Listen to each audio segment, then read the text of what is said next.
আচ্ছা, আজকে যুবশ্রী প্রকল্পে একাধিক আপডেট রয়েছে। পুরনো যারা আবেদন করেছেন 2013 সালে 2014 সালে তাদের জন্য সুখবর রয়েছে।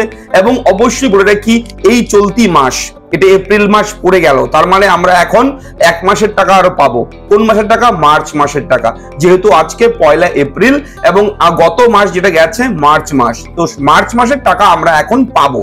তার আগের সমস্ত টাকা ক্লিয়ার। তবে এখনো পশ্চিমবঙ্গ রাজ্যের বেশ কয়েকটি জেলাতে জানুয়ারি ফেব্রুয়ারি মাসের টাকা অনেকের অ্যাকাউন্টে ঢোকেনি। এটা নিয়ে অনেক ধরনের অনেক কমেন্ট আমি দেখছি, অনেকেই বলছে তারা টাকা পায়নি।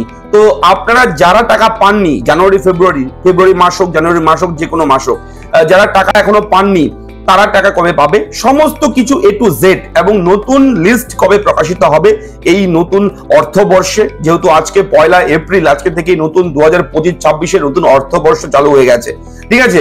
অবশ্যই কবে তালিকা প্রকাশিত হবে, নতুন কারা আবেদন করতে পারবে, কিভাবে হবে, সমস্ত কিছু A to Z খুঁটিনাটি আপডেট এই ভিডিওতে আমি দেবো। তাই মন দিয়ে থাকবেন আমার সঙ্গে। আমি অবশ্যই রয়েছি সবসময়ের মতন আপনার সঙ্গে শুভঙ্কর। আপনি দেখছেন আপনাদের প্রিয় ইউটিউব চ্যানেল এরা ফ্রেন্ড। চ্যানেলটাকে সাবস্ক্রাইব করুন, ভিডিওটাকে লাইক করবেন, একটু বেশি করে শেয়ার করবেন যাতে করে এই আপডেটগুলো সবার কাছে পৌঁছায়। চলুন শুরু করি। দেখুন, যুবশ্রী প্রকল্প অত্যন্ত জনপ্রিয় প্রকল্প, বলার অপেক্ষা রাখে না। আপনারা জানেন পশ্চিমবঙ্গ রাজ্যের প্রচুর ছেলে মেয়েরাও পাচ্ছে, ছেলেরাও পাচ্ছে। ST SC OBC জেনারেল সমস্ত কাস্ট ক্যাটাগরির জন্য সমান রয়েছে এবং প্রতি মাসে 1500 টাকা করে পাওয়া যায়। তবে প্রশাসনিক বিভিন্ন কারণের জন্য প্রতি মাসে মাসে এই টাকাটা দিতে পারছে না। তবে যে নতুন আপডেট রয়েছে, এবার থেকে প্রতি মাসে এই যুবশ্রী প্রকল্পের ভাতার টাকা দিতে চলেছে পশ্চিমবঙ্গ রাজ্য সরকার, এমনই সূত্র মারফত খবর। এবং বলে রাখি, এর আগে কি হতো, 4 মাস 3 মাস পর পর টাকাটা দেওয়া হতো। তো এবার থেকে আগামীতে, ঠিক আছে, প্রতি মাসেরটা মাসে ক্লিয়ার করে দেবে, এমনই কিন্তু সূত্র মারফত খবর।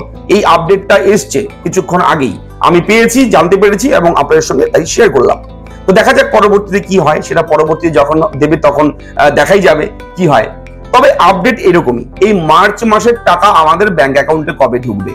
যেহেতু প্রতি মাসে, আমি আগেই বলেছি যে প্রতি মাসে টাকা দিতে পারে এমনই খবর, তাহলে এই মার্চ মাসের টাকাটা আমাদের ব্যাংক অ্যাকাউন্টে কবে আসবে? যেহেতু এখন বলতে পারি আমরা মার্চ মাসের টাকা পাবো, তো সূত্র মারফত খবর যে মার্চ মাসের টাকাটা আপনাদের ব্যাংক অ্যাকাউন্টে এই চলতি মাস এপ্রিল মাসের সেকেন্ড উইকের মধ্যে ঢুকতে চলেছে আপনাদের ব্যাংক অ্যাকাউন্টে, ঠিক আছে?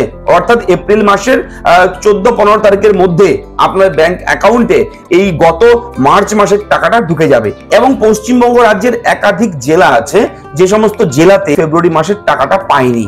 তাদের উদ্দেশ্যে বলবো, যারা ফেব্রুয়ারি মাসের টাকা পাননি আপনারা দুশ্চিন্তা করবেন না, আপনার ব্যাংক অ্যাকাউন্টেও টাকাটা দেবে এই এপ্রিল মাসের 4 তারিখের মধ্যে। অর্থাৎ যারা ফেব্রুয়ারি মাসের টাকা পাবেন, ফেব্রুয়ারিটা যারা পাননি ব্যাংক অ্যাকাউন্টে, তারা কিন্তু এই এপ্রিল মাসের 4 তারিখের মধ্যে যুবশ্রী প্রকল্পের টাকাটা পেয়ে যাবেন। এই মুহূর্তে এটাও কিন্তু একটা বড় খবর। এবং এই ভিডিওতে বলেছি আগেই যে একাধিক খবর রয়েছে, আরো আপডেট দেবো আমি, মন দিয়ে থাকুন ভিডিওর সঙ্গে। আশা করি ভিডিওর আপডেট গুলো, প্রতিটা আপডেটই আপনাদের কোনো না কোনো কাজে লাগে। অবশ্যই কিন্তু ভিডিও দেখার পাশাপাশি যারা এখনো সাবস্ক্রাইব করেননি, ভিডিও নিচে লেখা রয়েছে সাবস্ক্রাইব, সেখানে ক্লিক করে দিন, আমাদের সঙ্গে যুক্ত থাকুন। চলুন শুরু করি পরবর্তী আপডেট কি রয়েছে। 2025 সালে অ্যানেক্সার 3 ফর্ম যারা আবেদন করেছেন 2025 সালে, তাদের মধ্যে প্রচুর প্রার্থীকে কিন্তু রিজেক্ট করেছে কোনো না কোনো ভুলের জন্য। এবং সেই যারা ভুল করেছে তাদের কিন্তু স্ট্যাটাস যখন চেক করবেন দেখবেন নট লাইভ কেস এরকম লেখা।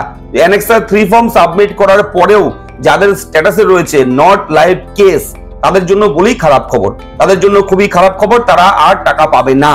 এই মুহূর্তে এটা রয়েছে আপডেট। 2024 সালে যারা নতুন ভাবে অ্যানেক্সার 1 এবং অ্যানেক্সার 2 ফর্ম জমা করেছিল 2024 সালে, তাদের কিন্তু টাকা দেওয়া শুরু হয়ে গেছে, ঠিক আছে? তারা কিন্তু টাকা পাবে। 2024 সালে যাদের ওয়েটিং লিস্টে নাম উঠেছে এবং এরপরে এমপ্লয়মেন্ট ব্যাংকে গিয়ে অ্যানেক্সার 2, অনলাইনে অ্যানেক্সার 1 এই সমস্ত ফর্ম সাবমিট করেছে, মনে করে দেখুন, আপনারা করেছেন অনেকেই। যারা করেছে 2024 সালে অ্যানেক্সার 1, অ্যানেক্সার 2, তাদের কিন্তু টাকা দেওয়ার প্রক্রিয়া শুরু হয়ে গেছে। এবং বিভিন্ন সূত্র মারফত যে খবর আসছে, নতুন ওয়েটিং লিস্ট, নতুন তালিকা কবে পাবলিশ করা হবে, এটা নিয়ে অনেকেই রয়েছে, দাদা আমার নাম নেই লিস্টে, আমি আবেদন করেছি, আমার কোনো খবরই আমার কাছে আসছে না, আমি অ্যাপ্লাই করেছি টাকা পাচ্ছি না। যাদের এই ধরনের সমস্যা রয়েছে, এই ধরনের মন্তব্য যারা করেন আমাদের কমেন্ট বক্সে এসে, তাদের জন্য বলে রাখি, নতুন তালিকা এপ্রিল মের মাঝামাঝি সময়ে নতুন তালিকা প্রকাশিত করবে এই চলতি বছর এবং আগামী মে মাস। এপ্রিল মের মাঝামাঝি সময়ে কিন্তু এপ্রিল মাস অথবা মে মাস, এই 2 মাসের মধ্যেই নতুন লিস্ট প্রকাশ করবে এমপ্লয়মেন্ট ব্যাংক কর্তৃপক্ষ।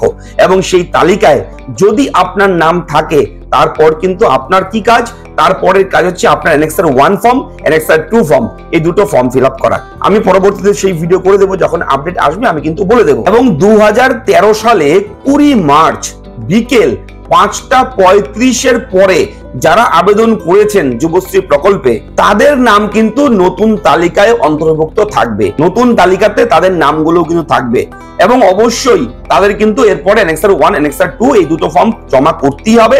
যদি সেই দুটো ফর্ম জমা না করে কেউ, তাহলে যুবশ্রী ভাতা আর পাবে না। এবং অবশ্যই এই সমস্ত কিছু কবে হবে, কবে জমা দিতে হবে, কবে লাস্ট ডেট, কবে শুরু, এগুলো কিন্তু আপনাকে SMS পাঠিয়ে জানাবে এমপ্লয়মেন্ট ব্যাংক কর্তৃপক্ষ। যেহেতু আপনাকে বলা হচ্ছে অবশ্যই আপনাদের মোবাইল নাম্বারটা আপ টু ডেট রাখবেন।